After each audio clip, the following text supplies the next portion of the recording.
And that house and balloon building would be pretty early, wouldn't it, Helen? I can't remember where the city hall was. Maybe where it is now, Daddy? Does he mean he doesn't know where it is now? Is there anything I was thinking it was, Well, this town is old. we used river water always. Oh. Until when? Well, Now it's still, this is in the teens that the water company came here. yeah. Howard has better memory than I do. My dad remembered the first house built on what they call the ridge. That's a separate part of town. Now, this is the bridge. This is a This ridge. is the bridge. Which house was the first house? Well, the first house was her father's office. Oh, where was that? Was what? Where was your father's office? Well, it was across from the hardware, what used to be the His post office. You say his office. Oh, I thought you said his house. Huh? His office was across from the hardware. Yes. Now. That was his office. This was the only house. That's, I mean. okay. Well, Now, was your this? father lived in Pewtown Yes. first, and he moved to town here, built this house. So this is the first house? No, this is No, not no. the first house. But no, the Porter house is one of the oldest. And the house where Marl lived, right beside today's post office, is a very old house. Yeah. Your mother lived in the red brick house? Right beside the post office. And what was her name? Householder. Householder. Householder. That house is still there. Yes. Householder. Next to the post office. Yeah, next to today's post office. Yeah. Next to post office. It's like being a Is she detective. taking something? No, she's still trying to get us. Because I don't want to be caught talking. And your mother's name was? The householder. But her first name was Nora. Nora Householder, and your mother. Okay. And she did she meet and marry your father here? And he already, Well, she worked for him in the courthouse. Yeah. oh really? She was, she didn't have a title, but she was, they didn't have typewriters in, I don't think either. She just, good many of the records are in Mama's writing for deeds. Oh really? Oh my goodness. Mama was a pretty writer. Records. I took after her. And, oh, that is marvelous. So some of the old records I'm going to look up will be your mother's writing. Oh, all right. Okay. So your father, did he grow up here? Now, he was raised in Rivertown. Okay. And the home is gone now. But he lived in Rivertown, right beside the post office. Yeah. But the home is gone.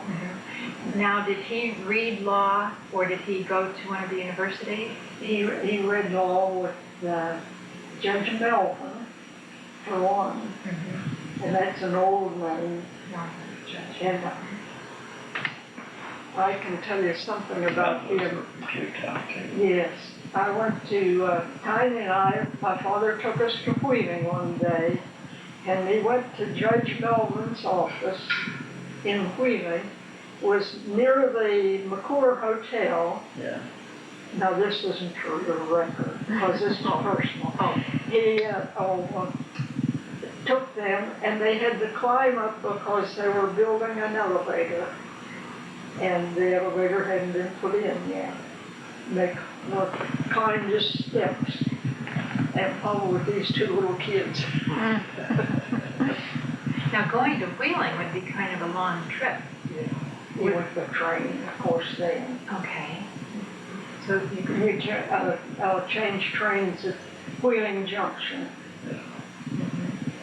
You remember, right at the end of the railroad bridge. okay, I know where the railroad bridge is. So there was a junction there and There there was was just, and the trains. Pittsburgh train went to Wheeling. And we'd take that was before streetcars, wasn't it? Oh, yeah, streetcars came much later. And so now the river was still very low then, wasn't it? It was either flood stage or very low. Low water mark. And I Low think water when mark, the- we saw a big bar go halfway across the river. Really? Yeah, in front of Cumberland, a big bar halfway across the river. Well, not, The river would be very narrow in the spring, or in the summer, you know, no rain up in the north. when I was a little girl, I was sick once, and our family went up to see the Indian rocks. The dam would be turned on, and they wouldn't be shown again. That was above East Rivertown. Those Indian rocks would be seen for the last time. And I was only one of the family that didn't get to go. Oh. And I was a little girl, but I remember I missed a trip. There's all kinds of inscriptions on those old Indian rocks. Were they like drawings? They're what? Were they in drawings or? Well, no, they were chiseled Mostly into the rock. picture writing. Yeah. I think, no, I could be wrong about that. I think the pictures were done by the Indians. They're done by the Indians. And these are under the water now. Yeah, no, never Well, seen again. the dams keep the water all closed up above those rocks. You can't see them anymore. You haven't been able to see them for years. Here. But there used to be those Indian marks up. Well, that would be the last time people would see them. You won't see them anymore. No. I wonder if you could, if you went underwater, wouldn't that be Well, the exciting? river used to go almost dry in the summertime. But Go down and they went below those rocks above these little pools. And there's a lot of Indian inscriptions on those rocks. So we've lost a lot of history. you've lost history there. There's pictures and all that, you know. You couldn't read the writings, but it was Indian. There's just Indian marks on the rocks. A lot of pictures, arrows, and all that kind of stuff. You could tell that, uneducated people wrote them, you know. They made those marks up there. And a lot of it, they came from all around to see them when the river was low, you know, from way out in Ohio and Pennsylvania.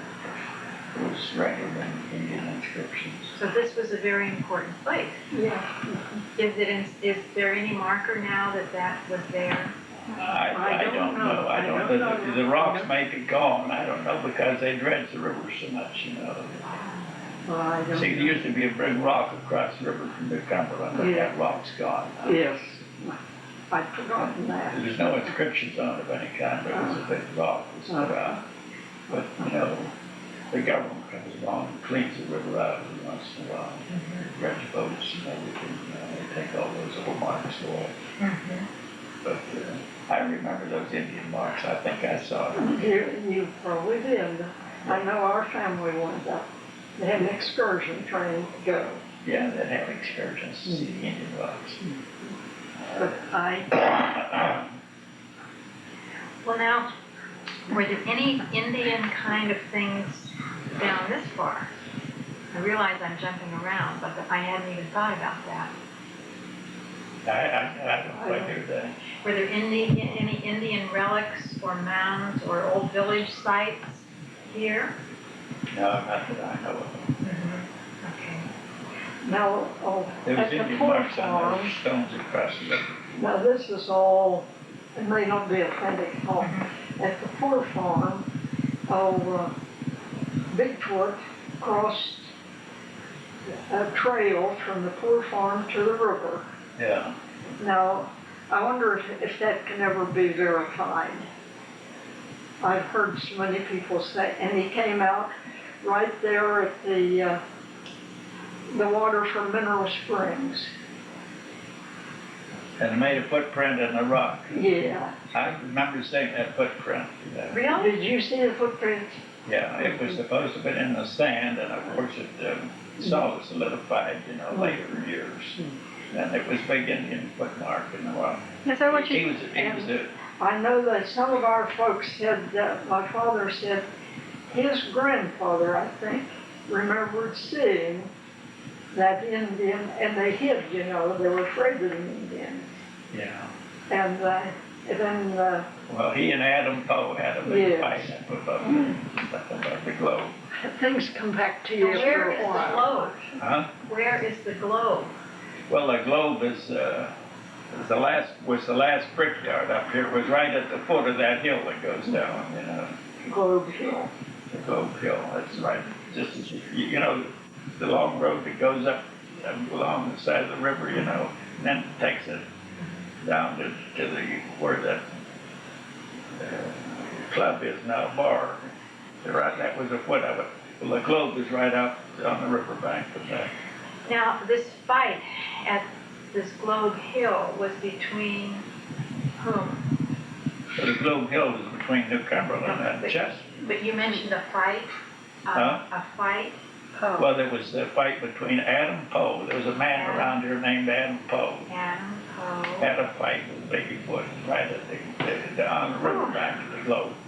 Now, I don't know who won the fight or anything like that. You weren't there to see Apparently, it. Adam Poe There's a did. plaque on the Still plaque living. up there. Who won Oh. the fight? He lived There's a a long plaque time up there on after the that. side. Uh-huh. But I don't know whether they killed Well, one another or not. I think Adam Poe. Yeah, Adam Poe I won. always heard they had a big fight, Right. Adam Poe and Is she Bigfoot. still taking a picture? Well, there probably I don't were. know. I'm trying to, yeah. There- Didn't Adam Poe win? There's a plaque up there about that. Plaque, okay. That would be up in her territory. Her territory. Oh, this girl would have more history than I would. Well, we'll have to talk to her. Yes. All right. Now, back to your father's office, and he met your mother at the courthouse. Well, I don't know whether I met her there or not, Yeah. but her home was right across from the office. And they got married. And then when they built this house? This house was built, 1870 something. And this is all local brick. I think so. Well, they used to mold brick, that was before they had machines that made it. My dad molded some of the brick that went into this house, so he told me. Did they? I didn't know that. Yeah. All right. Molded brick. You don't realize how excited I get when I find out all these things. I don't know this. Don't know who. I don't know any of these things about molding brick or, Well, they used to mold 4 bricks at a time, I think, to clay in it, then they turned it upside, they put sand in it first, then they turned it upside down, lifted it off, and the brick was there, but the brick were wet. So they took them out in the yard to dry, sun dry, and that's where these factories up there got the name of brick yards, because they had to have yards to dry the brick in, So now they call them brick yards. But I don't know very many people that knows the And then origin of the word this brickyard. whole section was called Brickyard Bend, wasn't it? Yeah, well, when you come around this bend down the river, Yes. brickyards were burned, bricks were burned in kibbles, big fires. And when you looked up this side of the river after you made this bend, you can see the lights up there, the brickyards. And they called it the Brickyard Bend, Coming up the river, there's a curve down below Toronto. When you turn that curve, you can see up the river there and see the brickyard kills all burning, and they called them the Brickyard Bend. Now there was something like 6 brickyards along the side of the river, clear on up to the Globe, to her, where her people lived, brickyards all the way up there. It was the Clifton and the Yatna, the Clifton and the Crescent and the Yatna. These folks were original settlers, I think. Yeah, I think so, yeah. Long time ago. well, several friends are busily collecting old bricks Yes. and making walkways. I thought, I'm gonna do that. Because there are bricks down along the river. Why, I don't know, because, Well, there were a lot of bricks down from Zalia down to Main Street. brickyards. Yards down there all the way. No. Across from Toronto there, across from near the Zalia station. Do you remember where the Zalia station was? Very vaguely. Now, was that where Maggie Keenan used to live? Near there. I should have, It used to be several families, something like 10 or 15 families that sailed in, the Longs and all, I forget, there was a number of families there. Oh, quite a number. Duval. Crossing Yes. And, I'll think of a lot of them later.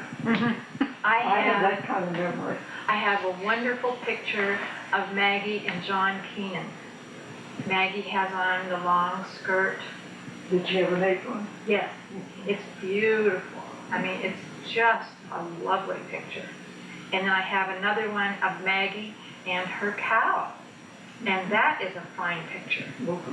I remember going up with Daddy with a little milk can to get milk at Maggie Keenan. And that was wonderful. Well, then there were some houses right along there by the Zalia station. Okay. And one of the big rocks let go and went through one of those houses.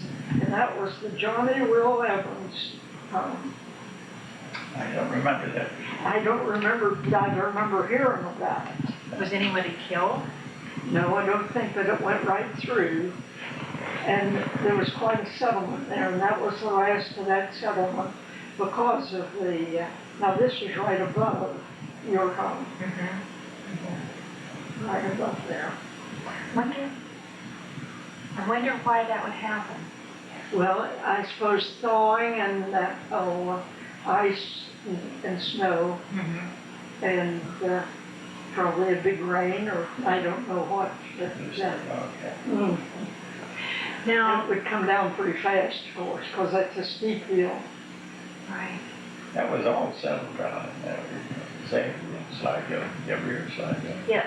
I heard. Sligo, and then takes, that's where you're from. Right. But that was all settled, and so some of there's quite a few settlements on up the creek too, Well, there was Penrith and Anderson's Landing.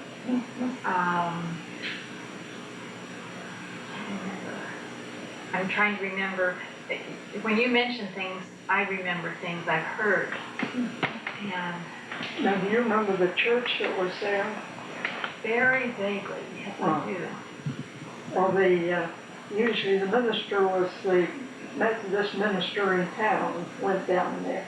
Mr. Charlie Taylor always went to church down at Zalia.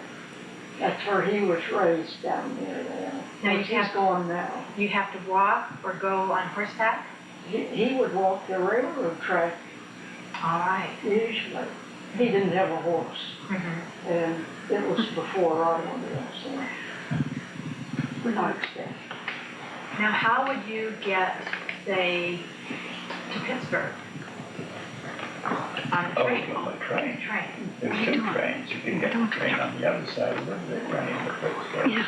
Or you could go take the local train down to the Cumberland Junction and catch the Pennsylvania train going from Stillwell. New Cumberland Junction was this end of the railroad bridge. Captain Practice. Yes. Whoops. Wow. Rivertown. A Rivertown. Okay, and lots of captains. Now, the houses that I see with the,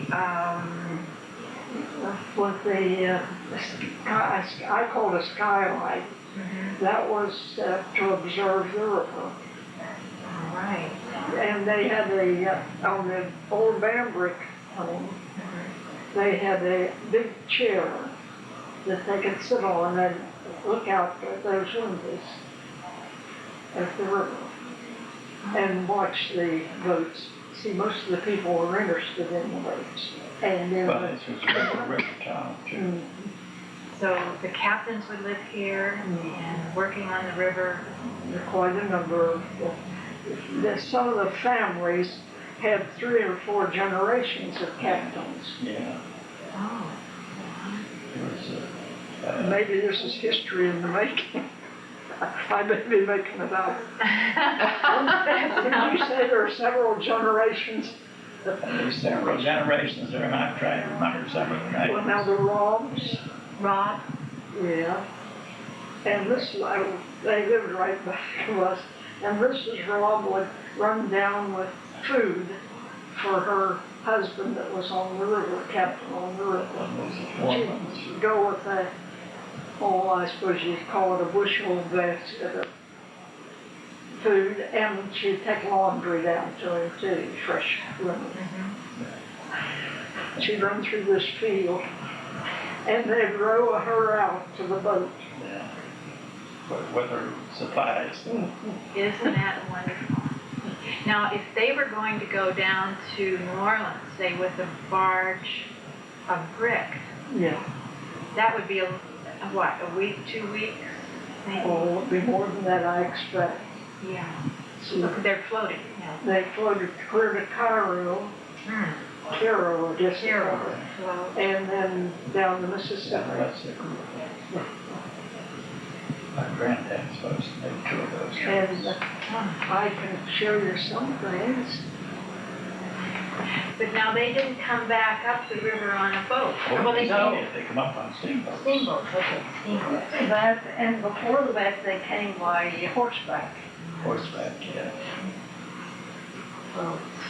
But no, I think this is one of the shells my grandfather brought back, and my sister saved them From, from those trips. They bring shells from, Yeah. Shells back with the yeah, that probably is dusty, by the way, but then we used it for cigarettes. isn't that remarkable? How long would it take to come back on a horse? Well, long we take them for the rest of the summer. They get down in the spring, and by the time we get back, it'll be fall. Yes, sir. And they get $25 for that trip. And by horseback. And would the people that were working on the boat get $25, or would the captain get $25? Now, they went down, they floated the boats down, they weren't Float. steamboats. Okay, float. They lived on those boats all the way down. $25. $25 a trip. Wow. $25 was a fortune in those days. Wages. Okay. All right. Because you lived in Delton store on nickels, you know.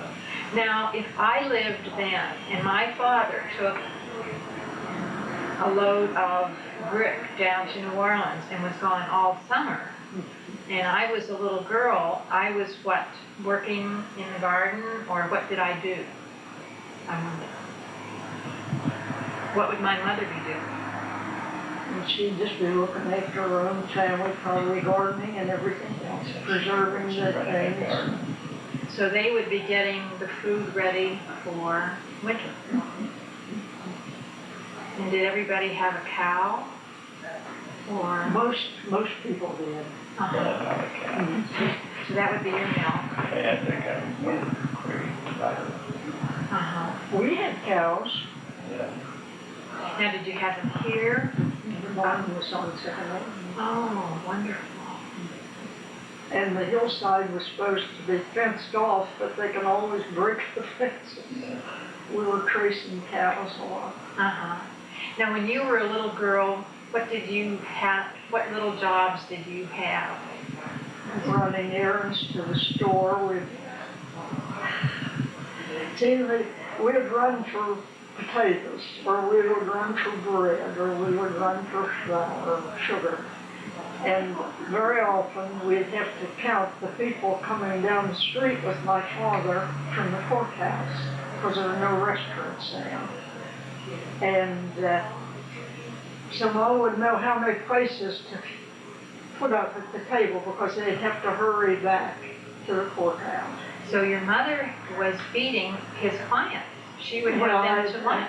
just friends of his, he agreed that people would come in from Pewtown for court, Yeah, just to be spectators. yeah. And that was the kind of their entertainment, evidently. Yeah. Your mother must have been a good cook. Well, she was, but we had to have a lot of help too. Uh-huh. And I ran errands. Go for Well, sugar. her father Oliver was quite a prominent citizen, and he had a lot of clients. He was busy all the time. Oh, he was, He was the leading lawyer in town. well, of course I thought. But No at argument that here. time, there was several lawyers in this town. They brought the courthouse from Pewtown, where Oliver lived, down to New Cumberland. Of course, they had a big fight about that. I heard a lot of talking about the fights they had about the courthouse. But then finally, Ed Har was from Pewtown, and your dad was from Pewtown, and they moved to Cumberland. That's when he built his house down here. That was back in around the 1870s, wasn't it? 70s or 60s. It was a long time ago, you know. And of course, Pewtown was settled before New Cumberland. New Cumberland was settled on account of the Clifton Brickyard, not the Clifton, the Etna Brickyard. Etna? That was the first Etna? brickyard, yeah. Okay, yeah. And then the first settlement in New Cumberland was up Deep Cut Hollow. Yeah, Then finally Upper Town. And they named the Upper Town, I forgot the name of it. Then the Mara. Was it Morris? Oh, geez, no, here. Cuppy. Cuppy Town. Cuppy. That was the first name, Yeah. Cuppy Town and Upper Town. You knew Helen Cuppy, I expect. Yes, I remember coming up to visit Helen Cuppy with Aunt Kate. I do. Then They the were great friends. Camels moved in here from someplace, I forget nowhere, and they settled Lower Town. Yeah. Now, when you say Upper Town, that is That where? was above the bridge, you know, and up there. You know where the schoolhouse, you can look down on Yes. a creek and a bridge there. Okay, That was kind of the division of the town. so above that is Upper Town and Lower Town, and this is the Ridge. And Ridge Avenue, the ridge was formed then. I think your dad probably had one of the first houses here, but there was some built up there. Oh, there was, I think somebody told me his office up there was the first house in town on the ridge. I think I've heard that, but I don't know that. You know where it was, huh? Yeah. That was the first house, first building on the Ridge Avenue. Now, is that house gone? It's gone. Gone. I think it's still there.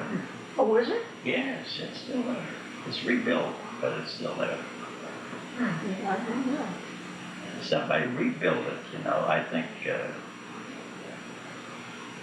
Toddy Moneypenny rebuilt it. I think you're right. I've forgotten that. I think Toddy Well, now the Moneypenny. Porters He had bought a it, lot yeah. of brick, they were, had a lot of brick yards.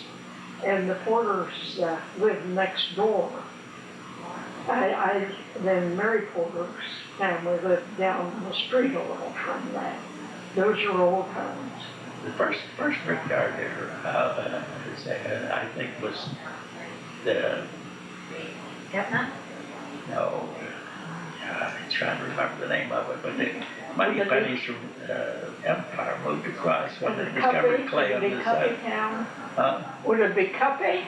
No, Moneypennies. Moneypennies built Oh, the first brickyard when no, they moved up there and they found clay on the side. Yeah. Remember they built a brickyard up there? They called it the Etna brickyard. And then later on, the Porters yeah. built the Crescent. And another outfit, I forget now which, built the up around the globe there. And then finally, the Mac Company moved in here from Philadelphia and bought up all of those brickyards, you know, from the Porters and the Moneypennies and I forget the name of the people that were there, but There was 5 or 6 different people here and brickyards up there, you know, till the mine company took them over. Well, there's something, Then they- John was one of the attorneys for the Max. Who? My brother John, Yeah. Well, the Max moved in here from Philadelphia, yeah. bought up these brickyards. The brickyards were originally established by the people, you know, I mean, local people. Then the Mac company from Philadelphia came in here and bought them all up and formed a Then company. the built the people's Gallards store. lived People's down here. Store. Huh? The Mac company built the People's People's Store, Store. and where was that? Well, that was, it just lately abandoned by the people that owns the big store. Johnny? Johnny. Oh, that was the original, No, That's one of the, that's the article. no, the Mac company built the people's store. They built and the- operated for years. and was that a grocery store? It was everything. You could buy shoes, groceries, or Yeah. clothing. Oh, they had furniture upstairs, Yes. clothing and everything. It was a regular one town store, you know. And then Caddy Corner Cross was a Scott. The Scott's building. And I know that the bed I sleep on usually, I go from room to room, Yeah, is on the back is pasteboards pressed on it, Scott's. Furniture. That was a furniture store. That was a furniture store. All right. Now, you're helping me to get an idea of the original town. that original town was built with a I back. hope my memory is true. You know, a lot of times you hear things and you it may begin, just be you begin hearsay. to establish them as a fact. Yes, That's that's right. right. Well, the two of you can decide whether or not that really was. Oh, Well, I'm slightly older than Virginia, about a year. that's very gallant. There was one boy in school that Betty Brand didn't know his background, and she said, when you call the new teacher, we had a new teacher came in after school started, and he said, I don't know what the other call him, but I call him a lord.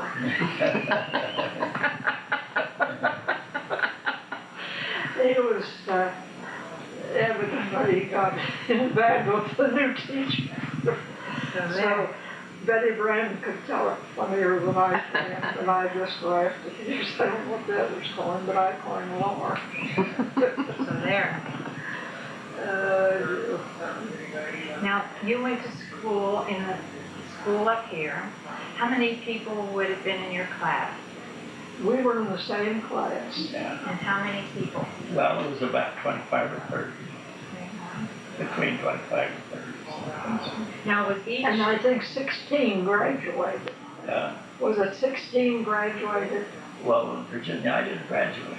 I quit my freshman year. Well, I knew that, but I think our class had 16. I think it was 16 that graduated. And Dean Stewart, Erica Scott.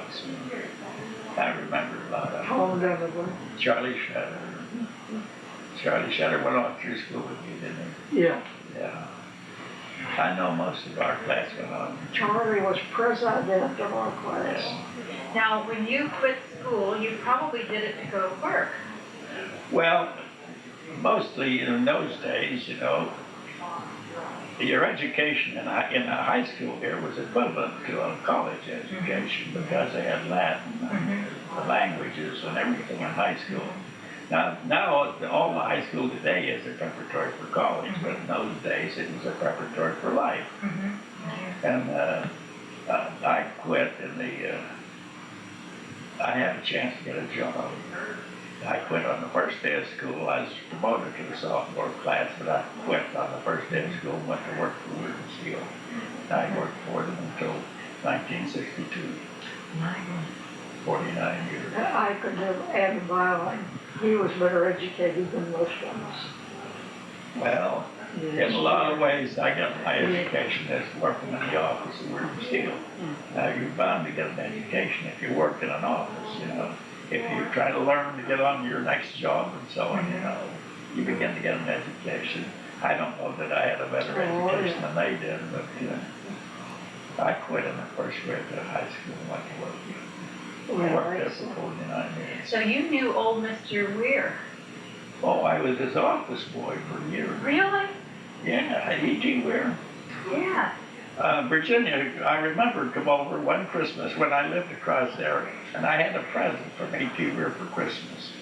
But she didn't know that I got that present every year from E.T. Weir. Every Christmas I got a present from E.T. Weir. Do you remember that present Yes, she saw? sir. You know, I'd forgotten that, Howard. Yes, sir. Well, you know, a lot of people I thought it was always say unusual that I Howard's should get a present from the old man there from E.T. Weir. But I worked for him. As a matter of fact, I was hired to work for E.T. Weir as his office boy. And then later on, I moved into the over department. Finally, moved into the sales department. And I traveled a lot for working steel. Traveled over Philadelphia, San Francisco, selling steel. That was it's a good job, and along with that was a good education and Oh, experience. it was better than you would have gotten in school. Yeah, it was a lot of experience with you. Sure. And you met prominent people, of course. How did he choose Weirton? Huh? Why did he choose Weirton? Well, I'll tell you a story about E.T. Weir if you want to hear it. His mother lived up in the northern part of Pittsburgh, and she took in washings to educate E.T. and David. That's her two boys. E.T. got a job for United States Steel over in Carnegie, Illinois, and he got a job when he finished high school. And by the time he was 23, he was chief clerk of the American Steel Wires plant. That's the United States Steel, American Steel Wires, they called them. He was chief clerk of their plant. Now, along about 1904, 5, 1906, something like that, John Jacob Astor and another prominent New Yorker decided to form what they call the Trust, United States Steel Company Trust. They come along up this side of the river, and they bought Stillwell plant, they bought the Wellsville plant, and they bought the plant up in Midland. Midland, and they bought a lot of those plants, and they formed the United States Steel. But there was one plant, and they bought the Chester tin mill plant, and they bought another tin mill plant up in Carnegie. And a lot of people thought that they were forming a trust, and that began to control prices, and that make the price of steel completely out of the range. But there was one plant they overlooked, was in Clarksburg, West Virginia. Now, a fellow named Phillips, decided to buy that plant and started up himself.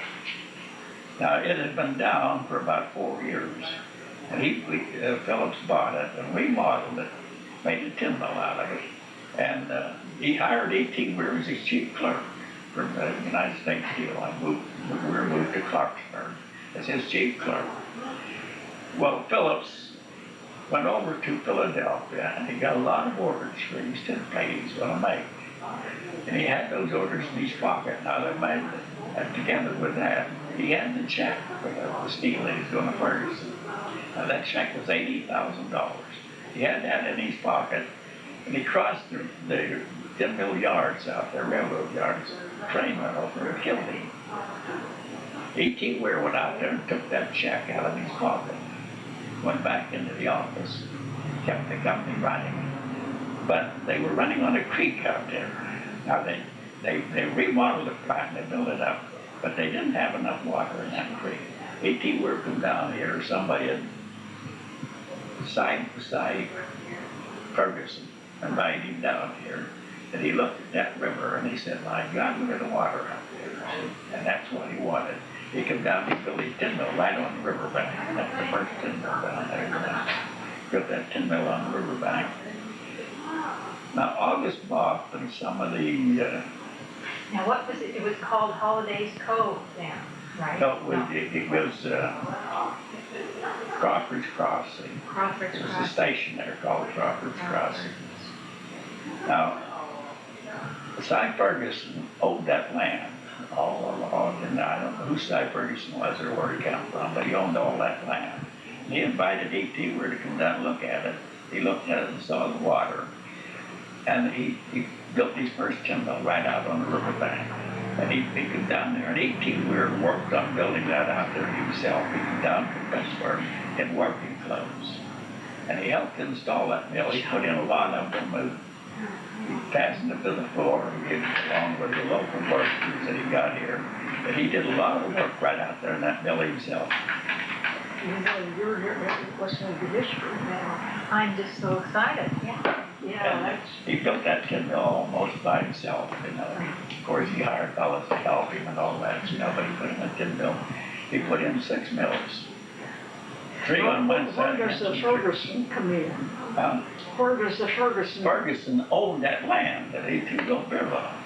Now, he chose that site because of the river Because of the access. river. He looked at the river and saw the water. Now, he had his mill out on the creek out there, and it wasn't giving him enough water.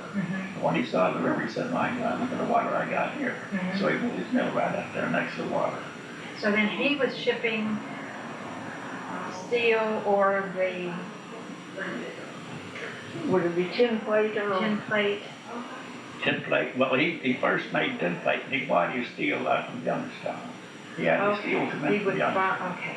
And he had what they call bars, you know. And they rolled those bars out into flat sheets, and then they coated them with tin and a tin plate. Now, they would come from Youngstown on a railroad. Come from Youngstown on the railroad. Okay. The railroad came up from the Cumberland Junction. The railroad was all the way through here, it was up through New Cumberland then, you know. But the steel came on those railroads down to where they loaded it on the steel. Now, as I started to tell you, August Balk and Frank White came in and built a mill down the lower part of it. And they called it, now E.T. Weir's plant was out on the bank, they called it tin mill. And they were steel built down in the lower part of it. And during the war, while I was overseas in France, they built a steel mill there. And E.T. Weir built the steel mill, and they finally took over August Balk's plant. And they called it Weir Steel First. Because they called this town around it Weir, and they called it Weir Steel. And he adopted the Weir Steel number for his whole outfit. Name. But he didn't name, he wasn't the first one named Weir Steel. When I first remembered, they called it Weir City for a while. Weir Weir what? Weir City. Weir City. That's the And they first called time. it, the first station there was Weir Station. Yeah. And later on, E.T. Weir, after he revised everything, he called it Weir. You know, that's really history in the making. Howard, I bet nobody else knows those stories like you do. Well, You should. one of the reasons is I'm older than any of them. That helps. I just had more experience around it. Well, sir, that I've learned a lot here. I can remember my grandmother talking about Weirton when it was a big farm. Yeah, well, it was a big farm by Cy Ferguson. Right. You've heard of Cy Ferguson? I vaguely heard the name, yeah. Now that home is gone, isn't it? The Ferguson home. Well, the Ferguson home was just torn down not too long ago. Well, that's what I was going to say. It's just gone. Yeah, and there was a lot of fuss and work why they should preserve that house or tear it down. And finally, the undertaker, not the undertakers, the contractors, decided to tear it down and build another house. And it was I don't know where the other house is now. When you went to Weirton from New Cumberland, when you went to Weirton from New Cumberland, was there always this road that ran along the river? It was just railroads. You had to get down the railroad. You couldn't go down the car. You couldn't even get down the horse and buggy. So all that Kings Creek all up in there, that was all abandoned, you know. It was country roads, but there was no bridges across the creek, and you just couldn't get there anyway, but on the train. Freeman's Crossing was hard to get to. Yeah. Yeah. It's, When I first started to walk down there, we'd get off at noon on Saturday, and we'd walk from home, you know, because we get trained till 3 o'clock, and we couldn't wait that long, so we'd walk up I walked in that. And not only me, but well, when we all quit at noon on Saturday, and the office crew, including your aunts, Aunt Ruth, Sister Uriel. would walk up to Zalia, or she'd walk up to Kings Creek, and then there'd be a bunch walk to Zalia and cross over into Toronto, then the rest would walk around into Cumberland. In the wintertime? Yeah, sure, in the wintertime. You bundled up in the winter. Ooh. You know, in those days, you didn't think as much about money as you do today, You just wore You just clothes. did it. You dressed for it. Uh-huh. And you lived just the same, well, I guess you do, yeah, but you lived just the same in the winter as you did in the summer. You just dressed for it, so different. And if you had to walk, you walked. And we didn't have cars or anything else. The only way you got around those days was walking, Now, you worked in Weirton, but you stayed in New Cumberland to live. Yes, I always lived in the country. Now, why did you stay here? Well, this was my home, I guess. The nearest I could say. I never had any desire to move to work. The quality of life here was better. Well, this is, Just what you made it. this is what you made it. You lived here, and this was your home. And I had no desire to move to work. Work was a foreign place to me. I like I said, I worked there. I worked there all my life. But I always lived in the country. Now, where did you live? Well, I lived down here on the riverbank for a long time. And I was Virginia's neighbor over here where I had my family on Second Avenue. And my wife died over there. Our 2 girls got married, moved away, and so I remarried and moved out into the country out here. And that's where I still live. But I've always been in New Cumberland. I mean, my mail address is still in New Cumberland. We were never sorry for it either, were we? Huh? I say we were never sorry for it. No. We were loyal to New Cumberland. Well, it's a wonderful place. Well, I moved to, when I retired, I went to Florida. I've only stayed there 6 years. I didn't like it. I had to get back to Cumberland where I was. So, Dear. Well, that's wonderful. Well, thank you very much. Well, sure. I just I'm enjoyed. anxious to read your book now. Well, I'm not sure I'm going to write it. It takes a while for some of that to soak in. Oh, and I keep learning new things. Well, good. That, you know, one thing will make you think of something else, and then you keep doing it. And so that's really important. If you think of something you think I should know, either call me or tell Pearl, and she'll call me. And I know my sister and brother would love to meet you sometime. Well, good. I'd like to meet them too. If we call, would you tell us if it was a good day? Sure. All right. Sure.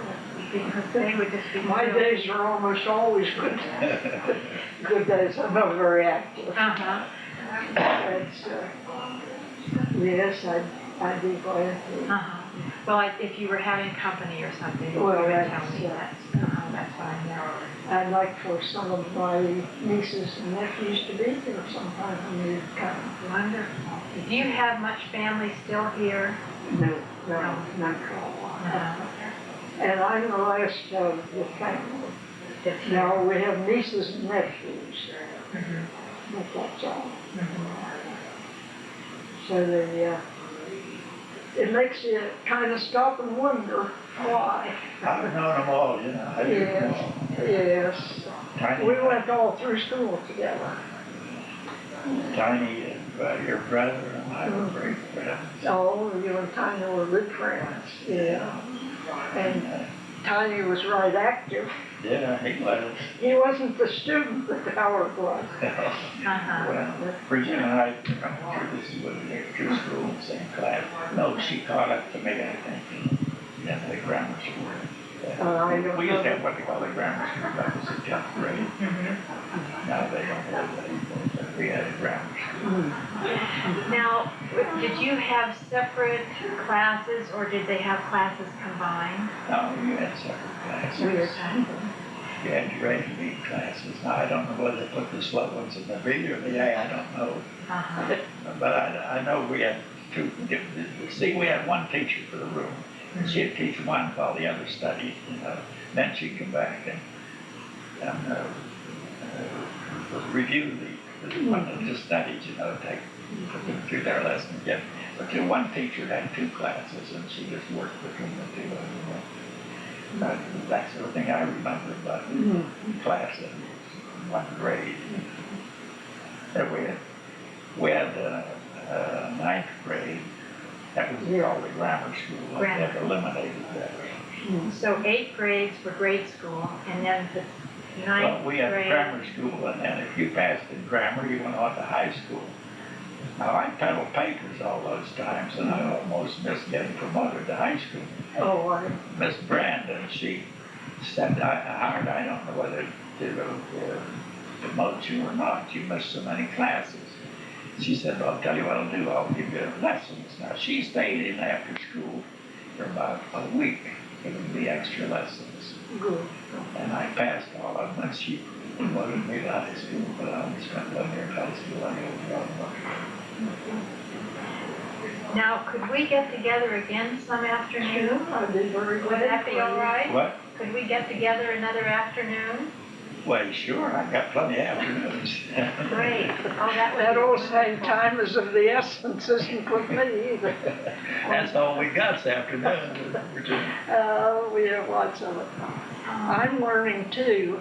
It kind of brings things to you that has been hidden in here for a while. It brings things out. Uh-huh. And one little bit leads to something else. And